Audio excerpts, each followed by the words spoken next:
différentes. Par exemple, on va prendre un pays africain, tu mets en Afrique des millions de Chinois qui arrivent, ben ça va créer des tensions en fait. Ce qu'on appelle racisme en réalité, c'est simplement un réflexe de survie d'une population qui a pas envie que son pays se transforme trop vite, trop brutalement. Sa culture, sa langue, son histoire, il y a des choses à respecter quand tu viens dans un pays. Il y a un truc aussi que la gauche a du mal à comprendre. C'est l'histoire du village planétaire et de l'idée de dire on est tous des citoyens du monde. Mais il n'y a rien de plus faux que ça. Et tout le démontre.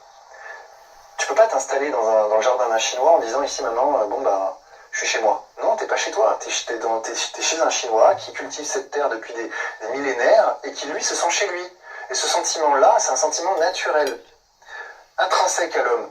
En fait, on ne naît pas hors sol. On naît comme une plante dans un sol. Et ce sol, on l'aime. Quoi qu'on en dise, et y compris les gauchistes, quand ils vont à l'étranger, ils pensent au pain, ils ont le goût du pain dans la bouche, ils ont le goût du fromage, ils pensent à leur patrie, ils pensent à la France. On l'a tous vécu ça, quand tu vas à l'étranger, tu fais quoi? Tu recherches un peu les gens qui te ressemblent, et c'est naturel. Moi, le communautarisme, en fait, ne me dérange pas en soi, philosophiquement. J'ai interviewé Kémy Séba là-dessus, et j'aime beaucoup Kémy Séba, mais je pense qu'il a raison profondément. Le communautarisme en soi n'est pas un problème, c'est une question de nombre, l'immigration.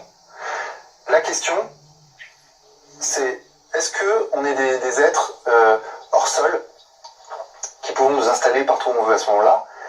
Tu justifies la colonisation. À ce moment-là, quel est le problème que des millions de Français aillent en Algérie et disent ici on est chez nous finalement? Non, moi je comprends le FLN, je comprends les Algériens qui se sont soulevés contre ça et qui ont lutté contre la colonisation. De la même façon, je comprends les Français qui critiquent l'immigration, même peut-être de façon virulente. Et c'est pour ça qu'on dit que je suis d'extrême droite, c'est que je les écoute et je les comprends. Et je peux même partager leur point de vue sur l'immigration, bien qu'étant issu de l'immigration moi-même. Et même ma mère, qui est colombienne, le dit.